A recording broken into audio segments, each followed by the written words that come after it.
Today we solve which question? Question number 3. Today we solve question number 3.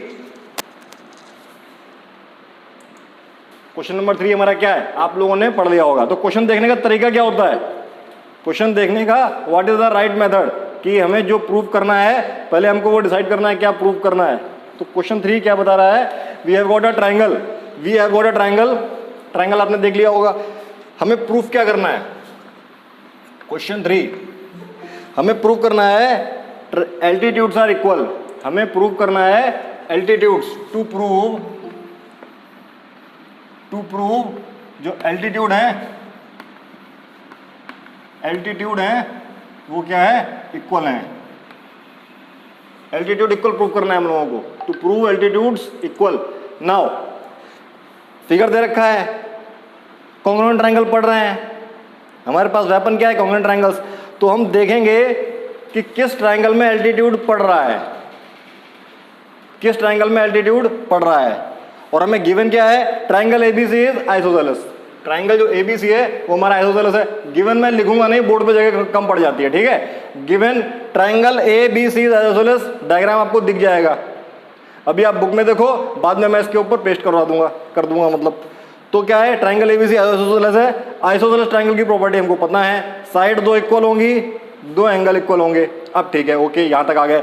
अब हमको देखना है एल्टीट्यूड क्या होता है। एल्टीट्यूड मैंने बताया हुआ है, किसी भी ट्रायंगल में अगर मैं किसी वर्टेक्स से किसी भी ट्रायंगल में अगर मैं किसी वर्टेक्स से एक ऐसी लाइन ड्रॉ करता हूं जो कि अपोजिट एंगल के परपेंडिकुलर हो जाए, अपोजिट साइड के परपेंडिकुलर हो जाए, तो इसको बोलेंगे एल्टीट्यूड। सिमिलरली मैं यहां से भी ड्रॉ कर सकता हूं, मतलब यहां से भी ड्रॉ कर सकता हूं। नाउ राइट इन कमेंट, बोलना नहीं, बोलने से मुझे पता नहीं चलेगा इसका नाम क्या है। भाई आप लोग होशियार हैं तो बताइए, मैं जानना चाहता हूं इस पॉइंट का नाम क्या है। Intersection of altitude, nobody will speak, write in on comment only so that I can see, ये मैं करवा चुका हूं। After some time there will be olympiad, you will get the question intersection of O. बेटा O तो नाम हम कुछ भी दे सकते हैं, क्वेश्चन क्यों देख रहे हो। What is the name given to the point? What is the name given to the point or the intersection of? किसी को पता है तो बताओ, बोलना नहीं कोई। हाँ, तो हमें एल्टीट्यूड इक्वल प्रूफ करना है गिवन ट्रायंगल में। तो देखो हम एल्टीट्यूड वाला ट्रायंगल निकालते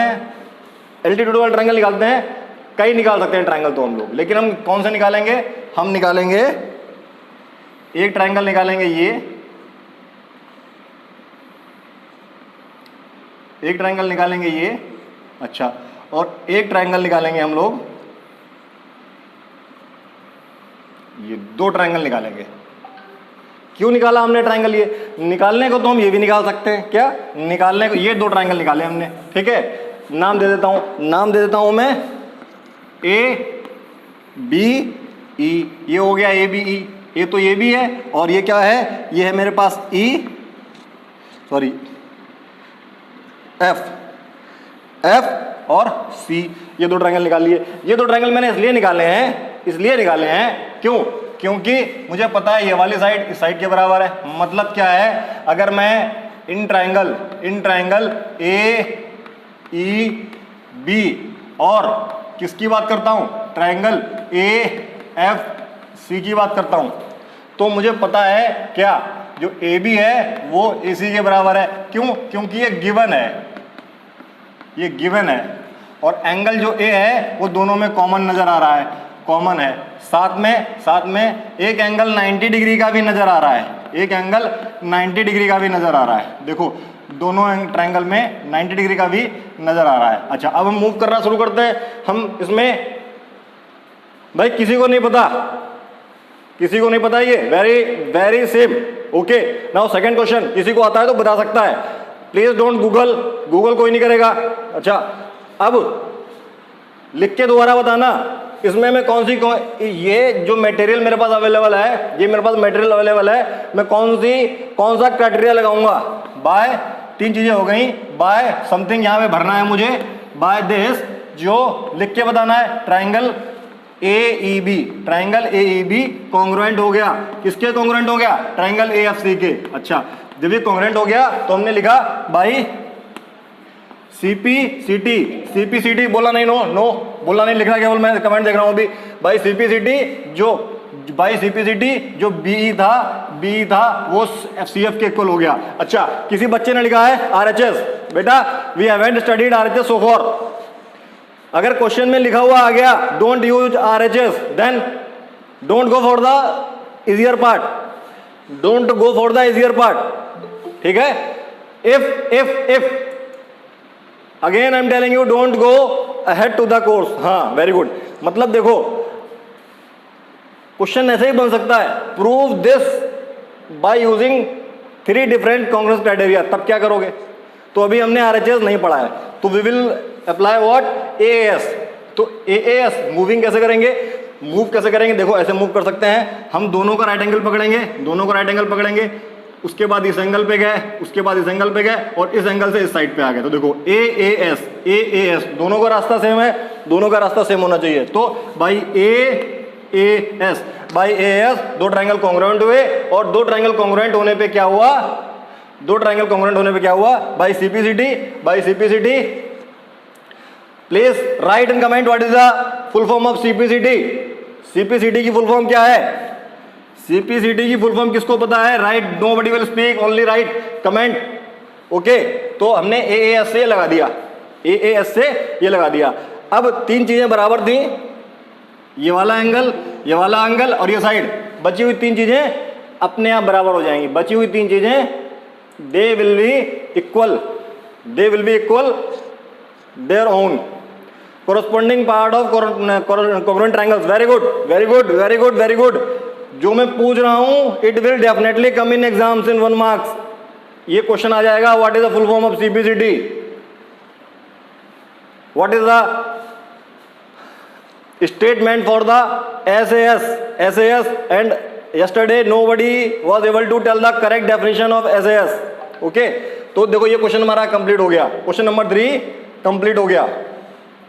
किसी को कोई डाउट? अब बोलो, इस क्वेश्चन में किसी को कोई डाउट है तो वो बोल सकता है।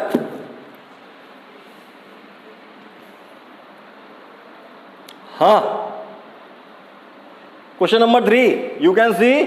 क्वेश्चन नंबर 3 हमने कैसे प्रूव किया? ओके, जब बोलने के लिए बोला जाता है तब आप बोल सकते हो, ताकि मैं कमेंट में, मैसेज में समझ में आता है कौन बच्चा आंसर कर रहा है।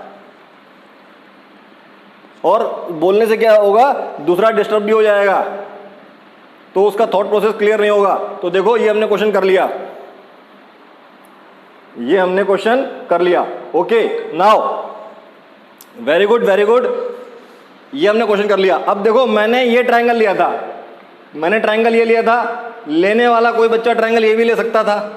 क्या मतलब? जो ट्राइंगल बचा हुआ है, जो बचा हुआ पार्ट है, कोई बच्चा ट्राइंगल जो इसके नीचे ट्राइंगल बन रहा है, जो ट्राइंगल इसके नीचे बन रहा है वो भी कोई बच्चा कंसीडर कर सकता था, लेकिन उससे बेनिफिट नहीं होने वाला था। तो आपको समझ में आना है क्यों मैंने लिया, क्योंकि अगर मैं इसके नीचे वाला ट्राइंगल लेता, मैं क्या बता रहा हूँ, इसके नीचे जो ट्राइंगल बन रहा है, ये ट्राइंगल बन रहा है, तो मैं अगर ये ट्राइंगल कंसीडर करता, ये ट्राइंगल कंसीडर करता, ये ट्राइंगल और ये ट्राइंगल कंसीडर करता, तो मुझे चीज़ें मिलती नहीं। अगर मैं इन दोनों की बजाय ये ट्राइंगल ले लेता, गलती से मैं ट्राइंगल ये ले लेता, तो मुझे कुछ पता ही नहीं है। लेकिन ट्राइंगल तो ये भी कॉन्ग्रुएंट होंगे, लेकिन मुझे तो नहीं पता है, मुझको नहीं पता है दोनों ट्राइंगल में मुझे क्या बराबर है। क्योंकि देखो अकॉर्डिंग टू हमको, अगर मैं ये 2 ट्राइंगल ले रहा होता, यहाँ पे क्या हो जाता? यहाँ पे हो जाता F, ये हो जाता C, ये हो जाता B और ये हो जाता, सॉरी ये E होता, ये होता F। अच्छा, अब देखो मुझे ये तो बराबर प्रूफ करना है, ये बराबर प्रूफ करना है। अच्छा, लेकिन दोनों ट्राइंगल में मिला क्या? मुझे केवल मुझे ये मिल रहा है कि ये जो है, ये साइड है इस साइड के बराबर है। बस ये दोनों साइड जो हैं ये मेरे पास कॉमन आ रही हैं, और मेरे पास कुछ भी नहीं आ रहा है, बाकी कॉन्ग्रुएंट होगा, ये कॉन्ग्रुएंट होगा, लेकिन मुझे पता नहीं है, इसीलिए मैंने ये दोनों ट्राइंगल नहीं लिए, इनके ऊपर वाले ट्राइंगल लिए। ओके, आगे बढ़ते हैं। क्वेश्चन नंबर, बेटा if voice is not clear, तो हो सकता है कि नेटवर्क इशू हो, there may be network issue, there may be network issue, okay, at your end. So voice एक जगह क्लियर नहीं है कि कहीं भी क्लियर नहीं है। क्वेश्चन नंबर 4, इन क्वेश्चन नंबर 4, अच्छा हाँ अभी तक आंसर नहीं दिया। Intersection of altitude, intersection of altitude अभी तक आंसर नहीं दिया, और मैंने बताया हुआ है ऑर्थो सेंटर, ऑर्थो सेंटर। अगर आपको क्वेश्चन में लिखा हुआ आ गया the ortho centre is 2 centimetre away from the base, ortho centre is 2 centimetre away from the base. अब बोलोगे सर पेपर बाहर से, क्वेश्चन बाहर से आ गया। बाहर से कैसे आ गया? आपकी क्लास में है, आपने इंक्वायरी नहीं की, आप तो चाहते हो सरल पेपर आए। तो ऑर्थो सेंटर आपको पता होना चाहिए, मैंने बताया हुआ है। सेंट्रॉइड आपको पता होना चाहिए, सब आपके कोर्स में ही है। सेंट्रॉइड आपको पता होना चाहिए। सर्कम सेंटर आपको पता होना चाहिए। इन सेंटर और एक्ट सेंटर। जितने केस बनते हैं you need to know all the cases, ये सारे केसेस पता होना चाहिए। ट्रायंगल में ही है सारे cases, and we have studied these all the cases in our classes. हमने सारे केसेस पढ़े हुए हैं, बट रिवाइज नहीं किए, देखे नहीं है। सारे केसेस पढ़े हुए हैं, ठीक है, ओके। नाउ आगे बढ़ते हैं। तो अगेन अगला क्वेश्चन भी क्या कह रहा है? You can C question in the book. ABC एक ट्रायंगल है जिसके एल्टीट्यूड बीई और सीएफ हैं, ठीक है। क्या है? एबीसी एक ट्रायंगल है जिसमें एल्टीट्यूड क्या है? इक्वल है, एल्टीट्यूड इक्वल है। क्या है? एल्टीट्यूड इक्वल हैं। तो प्रूव करना है ट्रायंगल ए बी ई उल्टा, मतलब मुझे क्या प्रूव करना है? मुझे प्रूव करना है, इस बार तो क्वेश्चन हमारा इजी हो गया, क्वेश्चन नंबर 4 में हमें प्रूव करना है triangle A B E is congruent to triangle A C F, इसके कॉन्ग्रुएंट है। तो इजी क्या हो गया? देखो इजी क्या हो गया, और साथ में ये भी प्रूव करना है जो ए बी है वो ए सी के बराबर है। ये दो चीजें हमको प्रूव करनी है, ये टू प्रूव, ठीक है। तो हमको सबसे पहले ये देखना चाहिए, देखो क्वेश्चन देखने का हर क्वेश्चन को देखने का अपना अपना अलग तरीका। कभी कभार आप टू प्रूफ देखोगे तब अच्छा रहेगा, कभी कभार आप गिवन देखोगे तब अच्छा रहेगा। ये आपको देख के समझना है, ठीक है। यहाँ पे मैंने ये देखा और देखते ही मैंने ट्रायंगल ए बी ई बना डाला, डायग्राम से ए बी ई बाहर निकाल लिया, क्योंकि मुझे ए बी ई और A C F congruent proof करने। I need to prove this two triangle congruent, तो क्यों ना मैं इनको बाहर निकाल लूँ डायग्राम से। डायग्राम आपके सामने है।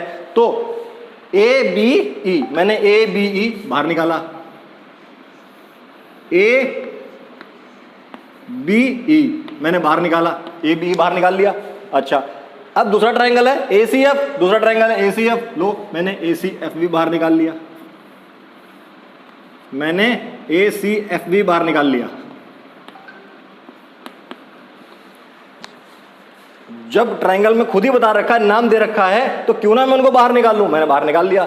अब मैंने क्या देखा, मुझे दोनों ट्रायंगल कॉन्ग्रुएंट प्रूफ करने हैं, तो मैंने क्या लिखा, in triangle A B E and triangle A C F. अच्छा, गिवन मैं लिख नहीं रहा हूं, आपको प्रूव करते वक्त गिवन लिखना है, because we have got less space at the board, ठीक है। क्योंकि maximum of you have been watching the video on the mobile, तो मोबाइल पे गिवन लिख देंगे तो जगह कहाँ बचेगी। अच्छा, तो देखो गिवन आपको खुद लिख लेना है। गिवन में क्या है, एल्टीट्यूड बराबर थे, तो एल्टीट्यूड यही तो था भाई, एल्टीट्यूड यही तो था।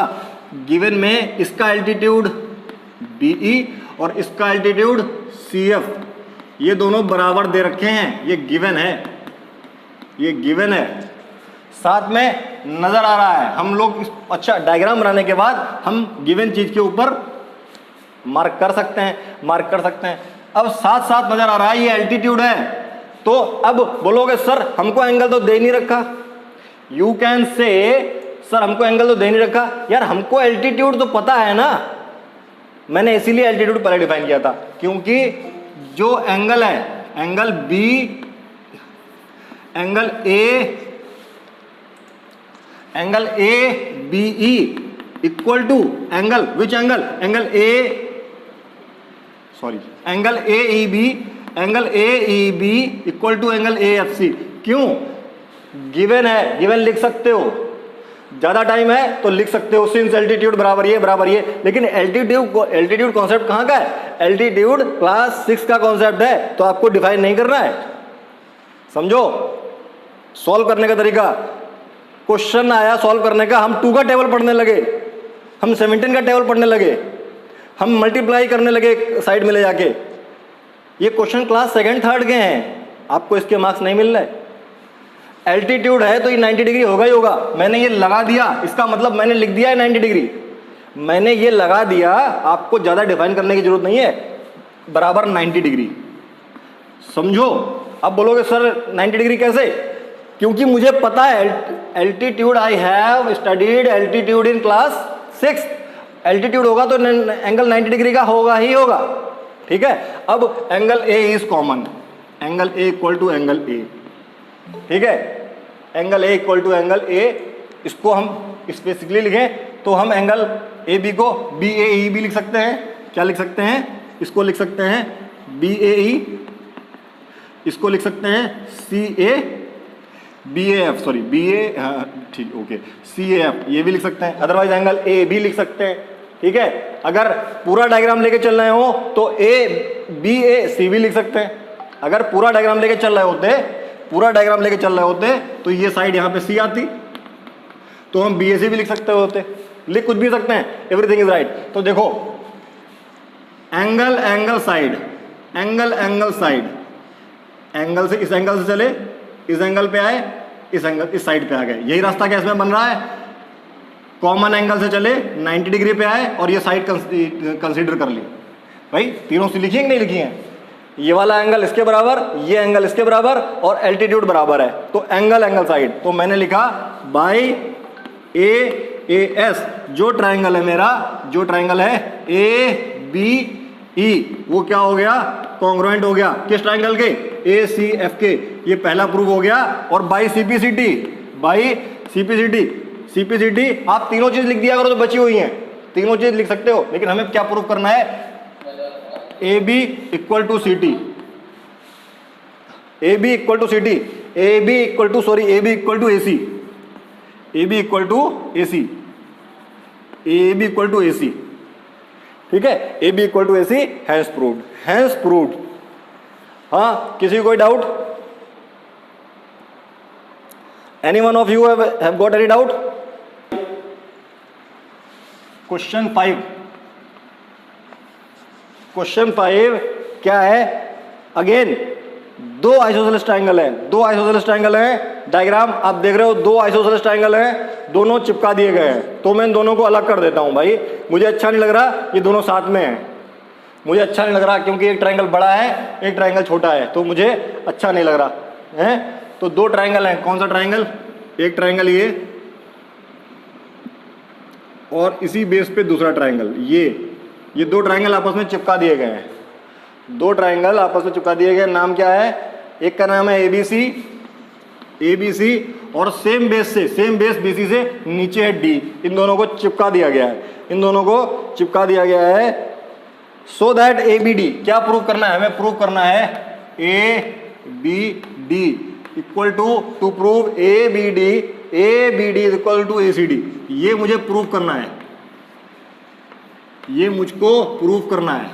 ठीक है, you can see in question to prove given isosceles triangle है। अगर आइसोसेलेस ट्राइंगल है तो ये साइड इसके बराबर होगी और ये साइड इसके बराबर होगी, मुझे ये प्रूव करना है। अच्छा, अब एबीडी बन कहाँ रहा है?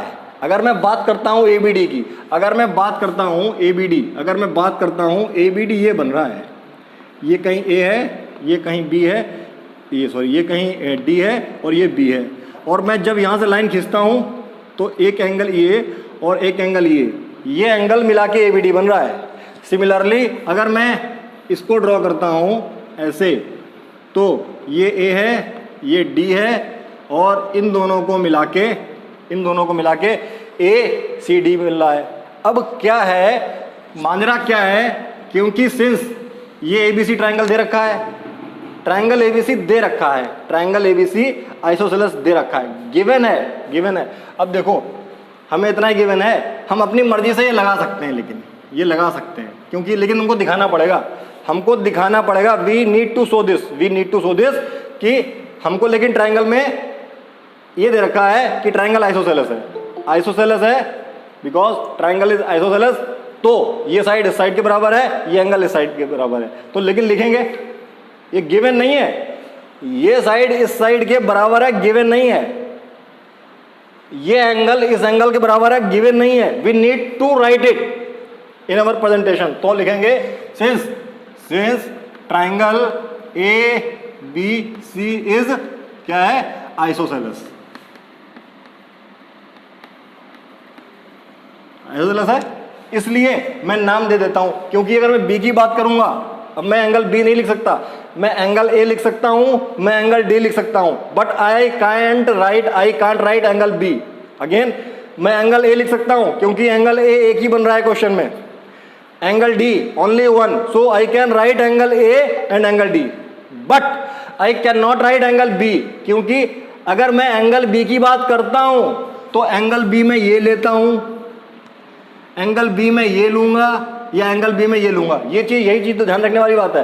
तो इससे बेटर क्या है, प्यारा सा डायग्राम बनाना और नाम डाल देना चुपचाप, प्यारा सा डायग्राम बना के नाम डाल देना है, चुपचाप नाम डाल देना है। अब देखो ट्रायंगल एबीसी क्या है, आइसोसेलेस है, ट्रायंगल एबीसी आइसोसेलेस है, इसलिए therefore angle 1 is equal to angle 2। आपको झंझट से बच गया एबीसी ढूंढने ढालने से, डायग्राम जब बना होगा तब, और डायग्राम बना है अगले की कॉपी में, आपने उससे छापा है, तब कैसे काम चलेगा हैं? क्योंकि डायग्राम तो बनाया नहीं, आपने छाप रहे हो, डायग्राम नहीं बनाएंगे, छाप देते, छापने में लगे हुए हो, और लिख दिया एंगल 1 एंड एंगल 2, एंगल 1 और एंगल 2 दूसरे की कॉपी में चला गया, तो मुझे क्या पता चलेगा एंगल 1 और एंगल 2 कौन है? इसलिए डायग्राम बीच में आना चाहिए, एंगल 1 एंगल 2।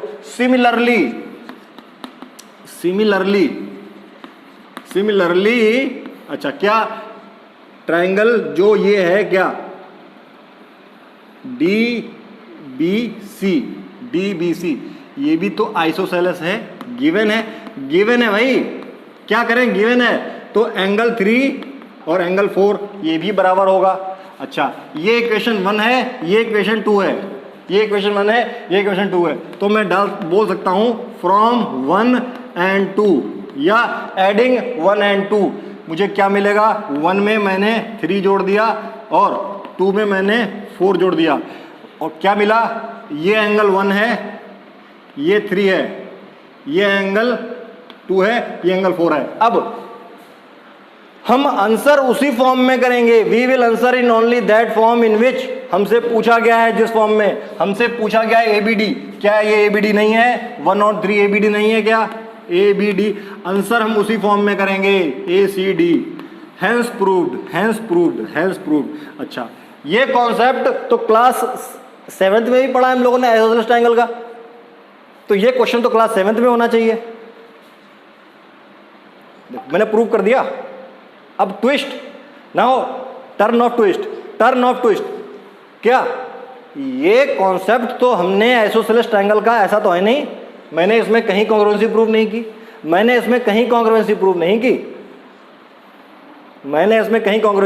की, तो अब मैं क्या करूं, मैंने विदाउट कॉन्ग्रुएंसी प्रूव किए हुए मैंने ये प्रूव किया हुआ है। अगर ये लिखा हुआ आ जाए क्वेश्चन में, prove this by using any congruency, prove this angle equal to this angle by using any congruency criteria, congruent criteria, कभी कभार कॉन्ग्रुएंट क्राइटेरिया का नाम भी लिखा हुआ आ सकता है, तो इसमें मैंने कहीं कॉन्ग्रुएंटी प्रूव नहीं की। जैसे मैंने पहला क्वेश्चन करवाया था, तो मैंने उसमें, अब पहला क्वेश्चन क्या था हमारा, उसमें जो नीचे एक ट्रायंगल बन रहा था आइसोसेलेस, लेकिन मैंने कॉन्ग्रुएंट प्रूव किया था क्योंकि हम ट्रायंगल कॉन्ग्रुएंट पढ़ रहे हैं, मेरा भी माइंडसेट वहीं पे था। लॉजिकली ये क्वेश्चन राइट है, लेकिन स्टैंडर्ड क्या है इस क्वेश्चन का?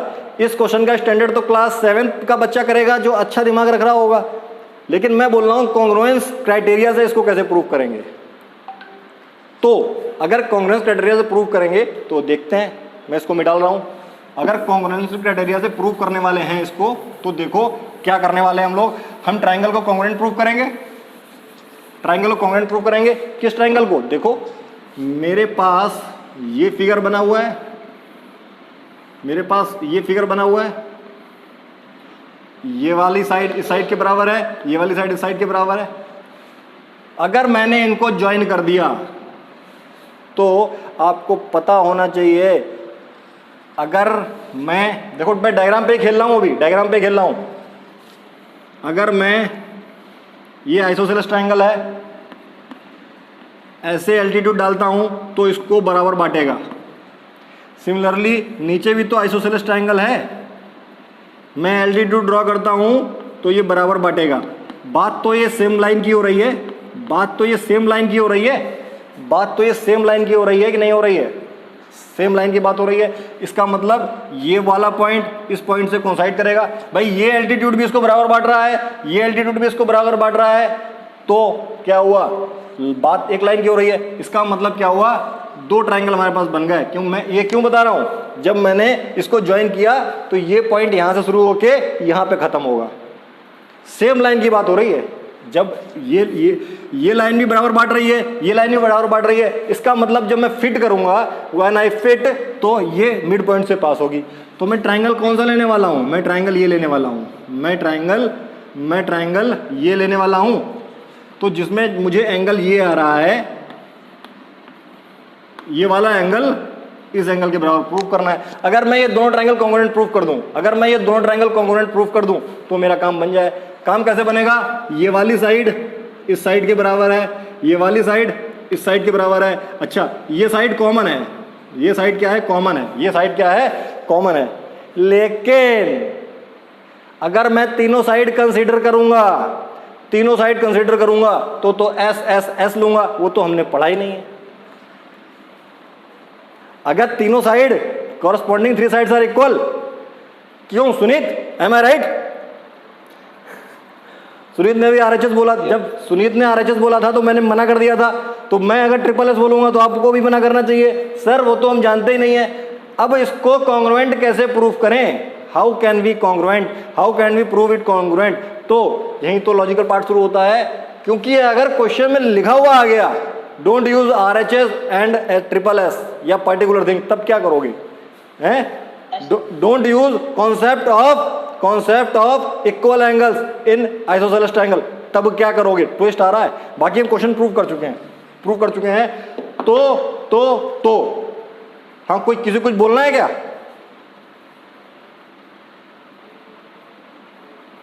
बोलना है किसी को कुछ? कोई बोल रहा था भाई?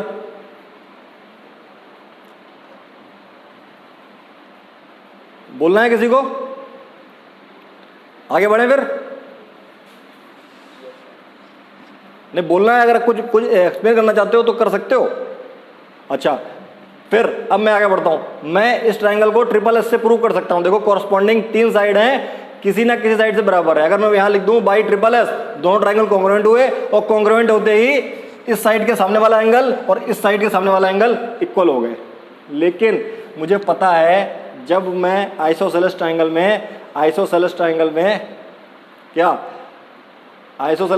में देखो कॉन्सेप्ट हाइडन कॉन्सेप्ट है, हाइडन कॉन्सेप्ट हर बार थोड़ी ना प्रूव कर सकते हैं। जब मैंने आइसोसेलेस ट्रायंगल में एल्टीट्यूड डाला, तब क्या हुआ? ये वाला ट्रायंगल इस ट्रायंगल के कॉन्ग्रुएंट हो गया। ऑल आर एग्री, देयरफॉर ये वाला एंगल इस एंगल के बराबर हो गया। इसका मतलब क्या हुआ? ये वाला एंगल जो है इस एंगल के बराबर प्रूफ करना पड़ेगा। तो हम क्या लिख सकते हैं? सिंस जो ये लाइन है AD, लाइन AD बन गई ना, AD is altitude of triangle ABC। AD is altitude, ये पॉइंट लेने की जरूरत नहीं है, लेना चाहो तो ले सकते हो। नहीं ले रहे हो कोई बात नहीं. Since AD is altitude of triangle ABC, therefore angle 1 is equal to angle 2. Angle 1 is equal to angle 2. Similarly, जो AD है वही तो एल्टीट्यूड है किसका, नीचे वाले ट्रायंगल का भी. इसी ट्रायंगल, ये अगर ये है, बीच का पॉइंट नहीं ले रहा हूं मैं सीधे इसको AD काउंट कर रहा हूं. तो AD अगर इस ट्रायंगल का एल्टीट्यूड है तो AD इस ट्रायंगल का भी एल्टीट्यूड है. देयरफॉर एंगल जो 3 है एंगल 4 के बराबर होगा. अब आप देखो, आप ASA भी लगा सकते हो, आप ASA भी लगा सकते हो, ASA भी लगा सकते हो, मैंने आपको बता दिया. ठीक है, ASA भी लगा सकते हो, ASA भी लगा सकते हो. तो मैं क्या करूंगा, ट्रायंगल मुझे अगर कॉन्ग्रुएंसी से प्रूव करने पड़े तो इन ट्रायंगल ABD और ट्रायंगल ACD क्या पता है मुझे क्या पता है, AD तो कॉमन है, AD is common, AD common है दोनों में. अच्छा, जो एंगल 1 है वो एंगल 2 के बराबर है और जो एंगल 3 है वो एंगल 4 के बराबर है. क्योंकि अब मैं यहां पे लिख दूंगा, क्या लिख दूंगा, being ED altitude it divides isosceles triangle. देखो, मैं isosceles triangle in 2 congruent triangle. अच्छा, मैं इसका लॉजिक बता रहा हूं. कॉन्ग्रुएंट ट्रायंगल, टीचर ये पढ़ेगा तो टीचर बनना जाएगा. टीचर ये स्टेटमेंट पढ़ेगा ना, अदरवाइज अगर आप इसको प्रूफ करोगे तो प्रूफ तो आपको करना आता है ना. वो मैंने क्वेश्चन नंबर जो 3 और 4 है इसी पे बेस थे, 3 और 4 क्वेश्चन इसी पे बेस थे, हमने लिखा था. लेकिन आपने पूरे प्रूफ को एक सेंटेंस में समेट दिया तो आपका टाइम सेव हुआ कि नहीं सेव हुआ. अगर क्वेश्चन ये बाई चांस 3 मार्क्स में आ गया तो आप इसको अलग प्रूफ करोगे, उसको अलग प्रूफ करोगे, पन्ने कितने भर गए, 3. लेकिन आपने सीधे लिखा, टीचर समझ जाएगा बच्चे का कॉन्सेप्ट लेवल समझा हुआ है. उसने बोल दिया है अगर मैं एल्टीट्यूड ड्रॉ करता हूं तो ये 2 ट्रायंगल को कॉन्ग्रुएंट पार्ट में बांटता है, इसीलिए तो एंगल इक्वल हुए. बाकी आपको प्रूफ करना है तो आप प्रूफ कर सकते हो. तो अब आप देखो, बाई ASA कौन सा, एंगल 1 इसके बराबर है, साइड कॉमन हो गई, और 3, 4 के बराबर है. By ASA triangle ABD is congruent to triangle